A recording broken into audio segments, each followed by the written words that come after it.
2 months since the Economic and Financial Crimes Commission intercepted the Accountant General of the Federation, Ahmed Idris, in Kano, over alleged money laundering and diversion of public funds.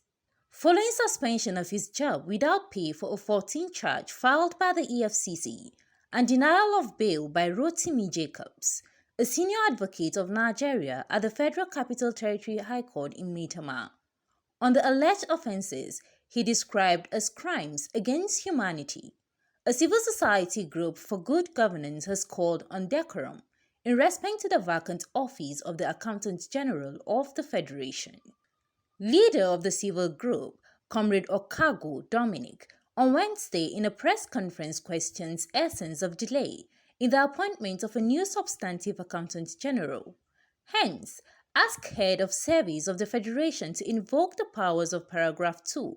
of the Federal Establishment Circulars, which read in part, "Furthermore, pending the appointment of a substantive head of extra ministerial department, Director General, Chief Executive Officer of parastatals, agency, commission and government-owned company, the outgoing Chief Executive Officer must hand over to the next most senior officer of the establishment, as long as the officer does not have any pending disciplinary matter. The outgoing Chief Executive Officer must hand over, I want you to take note of that word, must hand over to the next most senior officer of the establishment, as long as the officer does not have any pending disciplinary matter. Outgoing heads of extra-ministerial department, parastatals, agency, commissions, and government-owned companies are not allowed the discretion of choosing the officer to whom they will hand over. Noted, they don't, it is not in their place. It is a rule that as you are leaving, whatever, there is no room for vacancy. Nature abhors vacuum. You are supposed to hand over to the most senior officer in that parastatal agency or ministry. Therefore, should the reluctance of the head of service to interpret this paragraph within context be construed as a deliberate violation of extant regulations of the Federal Republic of Nigeria, your guess is as good as mine. In any case, our major concern here is that this inaction, be it by commission or omission, has stirred up the honest net, with attendant infighting and rift tearing treasury staff apart.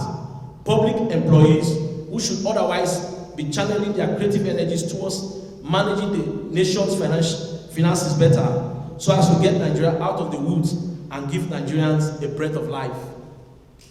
Even more curious is the fact that the current head of service benefited from the rule in question. Hence, Nigeria now wonder, and for good reason, whether the rule which benefited some public stewards doesn't apply to others. After all, what is good for the goose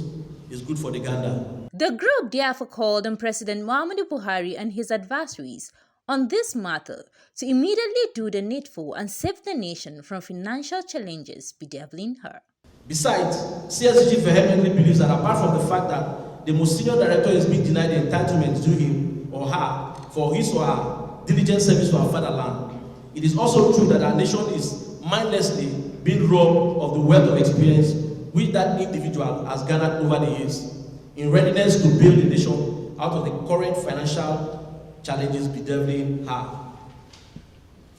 Therefore, to arrest this untoward development and to set the nation's public service back on the right trajectory, Csggg hereby calls on President Muhammadu Buhari, the head of service of the Federation, the Secretary to the Government of the Federation, and all those who are entrusted with the sanctity of our public service system to immediately do the needful and put an end to this unholy trend of making a mockery of our public service and turning Nigeria into a laughing stock in the League of Nations.